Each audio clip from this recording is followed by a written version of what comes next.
this aspect is a very key aspect for human beings, obviously. Relationships. Good relationships can make us happy, bad relationships can make us miserable. And our life is really dependent to what kind of relationships we are able to establish and maintain in the time. So this is a very key aspect, a key topic. Obviously, when we're going to talk during this event about these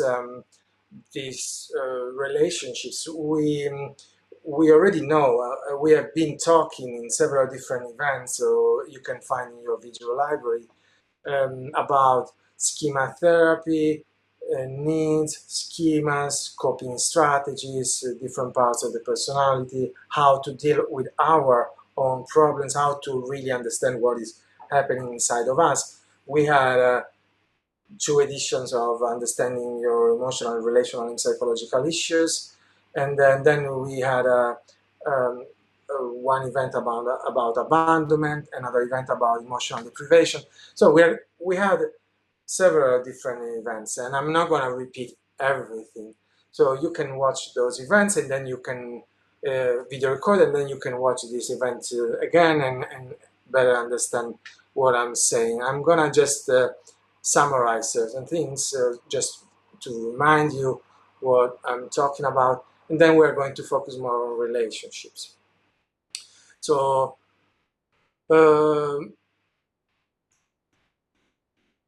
so first of all, thinking about this problem or this topic, we need to understand that we are relational beings. What does it mean that we are relational beings?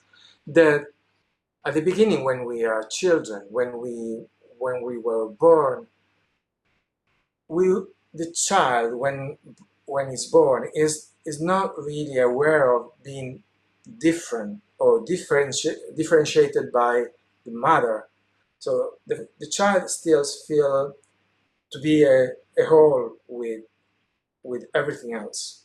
Then with relational experiences in the environment around, especially with the mother, and then slowing with everything else, the child starts to understand what is me and what is other. So it's really important. So when the child is very little, is a whole with everything, and then starts to do experiences and starts to feel the differences between himself or between the others. And then at a certain age, he can also recognize himself in the mirror. He can also say, point the finger and see, and understand that he is that person. But before doing that, the child is able to recognize the mother. So he sees the mother in the mirror and says, "Mom." And then, because the one that is mom is holding up is because mom is holding someone, that must be me. So he starts to differentiate and knowing what the other is, and then he starts to recognize who he is. And then another important aspect that we really need to understand is the quality of experiences that we do relationally and really shape our brain. So the experiences activate certain in our body, in our cells, certain genes, but also activates and shape in us how we process our experiences, how we select our perceptions and how we perceive our perceptions and how we think and feel about our perceptions.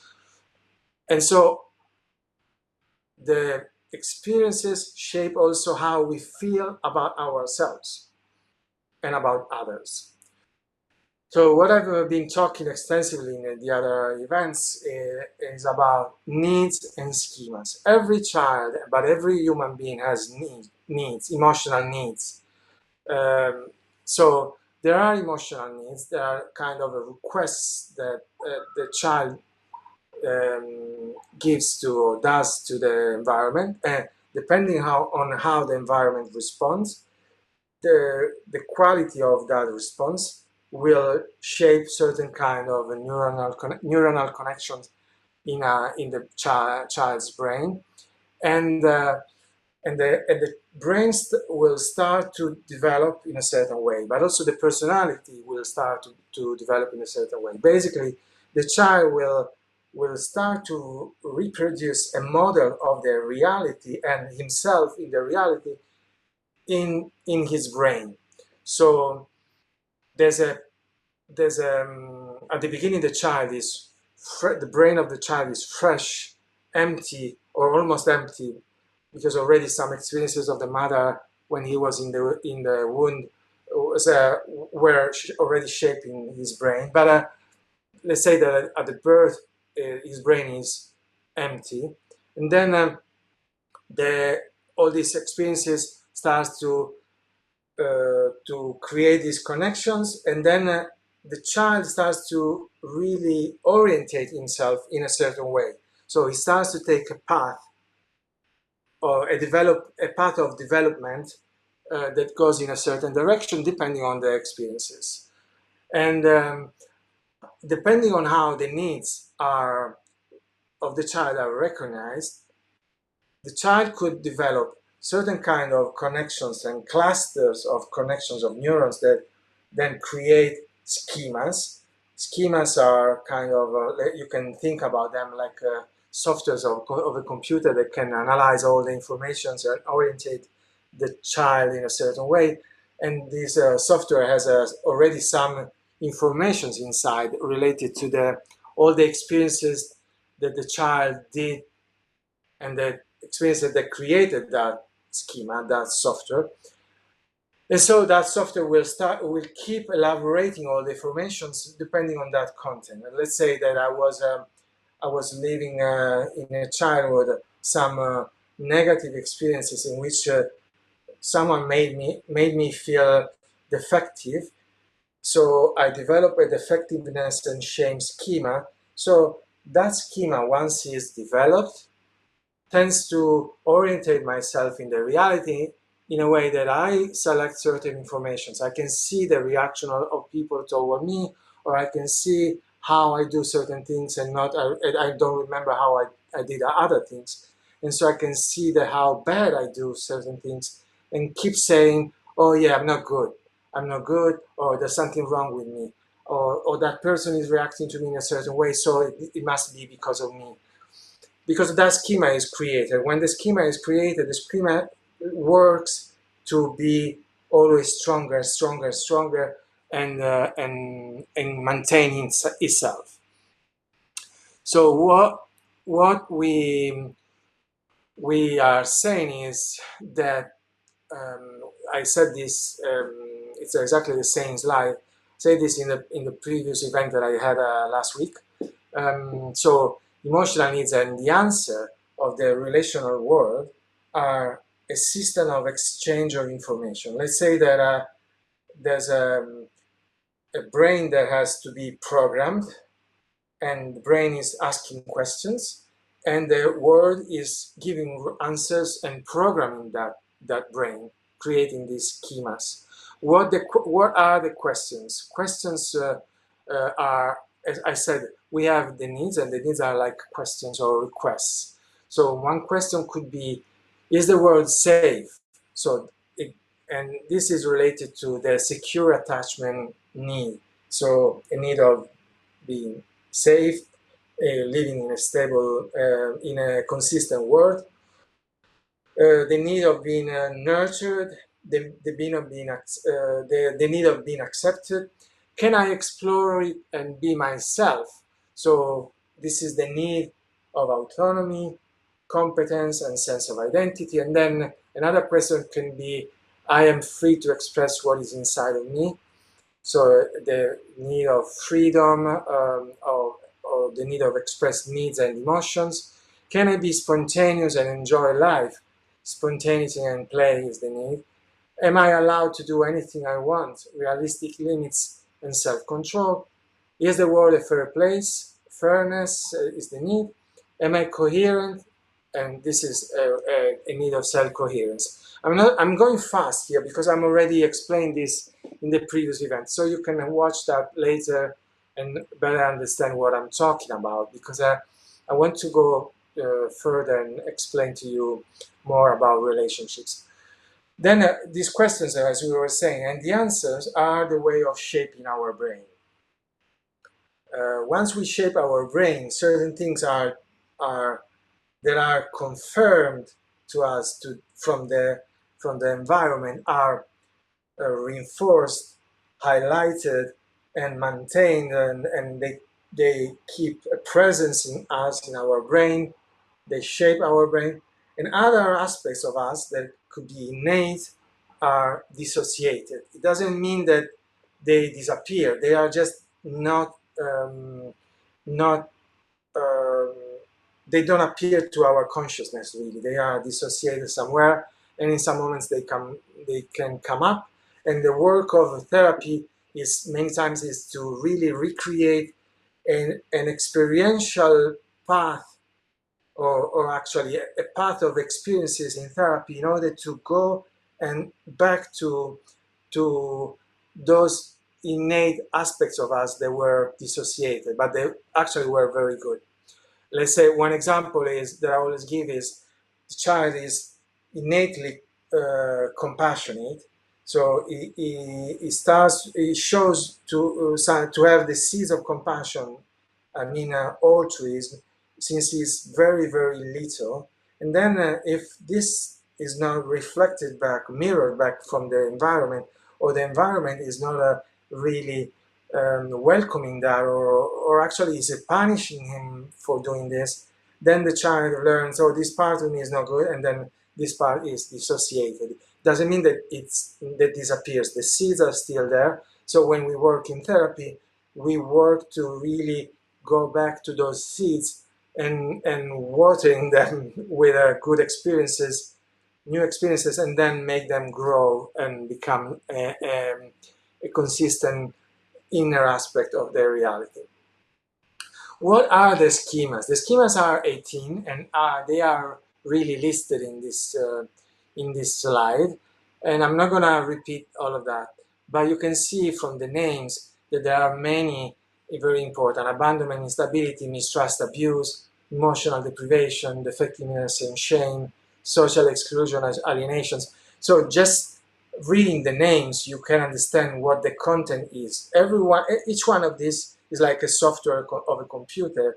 The program of this software is actually related to this name. So let's say an abandonment instability schema is a schema that really elaborates every information and also predispose the person to re-experience certain kind of traumas in which the person is abandoned, or lives in a reality that is not relationally and emotionally consistent, and so on. Or mistrust, abuse, the same. I mean, the schema was created, and the person could really try to, as always, the schema that is analyzing and really explaining the reality and all the experiences, all the internal life in terms of mistrust and abuse. Every relationship could be really affected by that, and the person could try to manage these experiences, avoiding or overcompensating, like making the others feeling abused or mistreated, or and then so on. I mean, you can read all this, and you can see that. Obviously, you also can go on the ebook library. You have also the book about understanding emotional and relational, emotional, and psychological issues, you can find there these informations, and you also have the slides, and every schema is described in in a better way, in a deeper way, and so you can understand about these schemas. Why it's so important to understand these schemas? Because everything, when you want to learn about mental issues or relational issues, it's really important to understand what is happening inside of you. Every schema is related to some needs that were not satisfied in the right way. They were maybe the child was not, of us as children, were not receiving what we really needed. So we developed certain maladaptive schemas instead of functional or positive schemas. And then we started to grow up and to develop our personality in accord with these schemas. And in order to really change, we need to understand what is happening inside of us, what is behind that, what needs are unmet, probably even now in the present moment, so we can try to really understand how can I change. And in the first event I did, you can find in the video library, I mentioned 7 steps that you can follow with and in order to try to start working on yourself, and then you can use all the tools that you will have on close by you in your dashboard. As I said, the journaling, and you can participate to all the events. So basically, every day you can have 3-4 events. So you can really do a lot in this community that, I repeat, is totally free for you. So when these schemas are activated, we are flooded of very, very strong emotions. And then, obviously, no one wants to suffer. I don't want to suffer. So when I suffer, I tend to do certain things in order to really reduce the suffering as soon as possible. And what I do could be something related to what I'm living now, so I can change the situation, I can go away, I can avoid, I can avoid in advance before suffering, because I know that I will suffer at that moment. It could be related to, I will avoid certain kind of relationships. Or if I stay in a relationship, I will put myself in a certain position. I will make the others feel like bad, so I don't feel bad. Or I will stay in the corner in silence. I will not show up. I will not say one word, so the others will not see something that maybe is wrong inside of me, and I will not experience certain negative things. Or maybe I can just do what I know.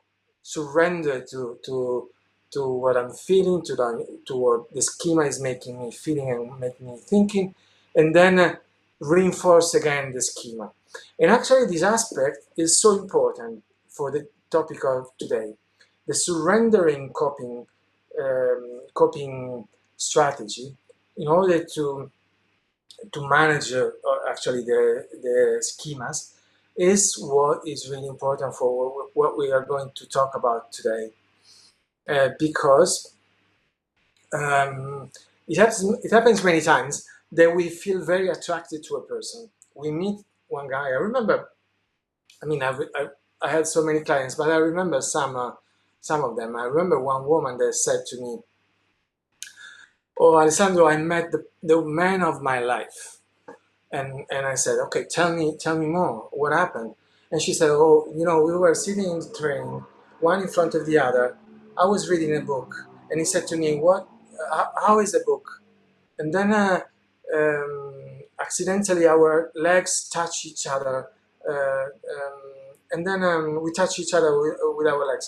And then I felt like electricity in all my body, and I realized that was my man. This is the person of my life." And she was married with children, and this guy was married with children too. And then they started to have this affair. He was a politician, and she was starting. She was so involved, but he was not. he was actually having sex with her. And but what was really happening?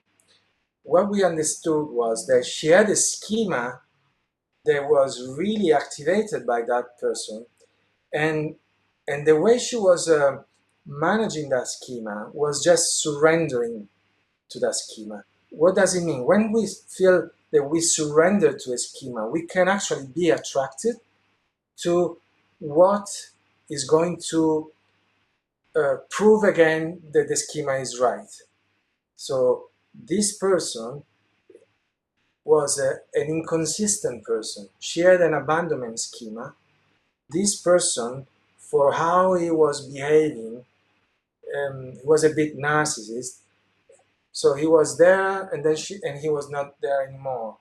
And activated, without her being aware of that, her schema and the coping of surrendering. So she felt this chemistry, and she felt so attracted to this person, and she misinterpreted that as, oh, I feel that this is love.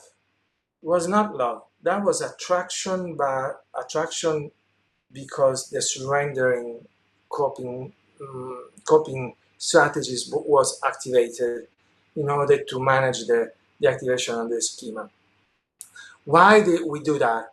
Because it seems that human beings are really attracted many times, not always, but many times are attracted to what is known. It's very difficult to imagine ourselves or to really act in a different way, to live something different in our life, especially when we live that for a long time. It's very difficult to change. We keep repeating and repeating and repeating certain kind of experiences, also in relationships. And this, if you imagine, if you think about all the schemas, imagine that we have been talking about the schemas until now in the previous events regarding us as individuals. So I can say, oh, I have this schema, I have this schema, I have this schema.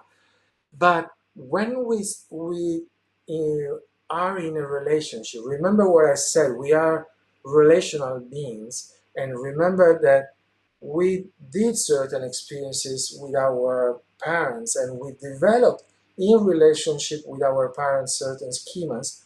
Then when we find someone that match that kind of a relationship that we already had with our parents when we developed the schemas, then that person attracts us, and that person has also can also have several schemas, and manages those schemas with coping behaviors. So at that moment, when we have two people, there are my schemas and your schemas. So it's my schemas times your schemas. So they start to interact.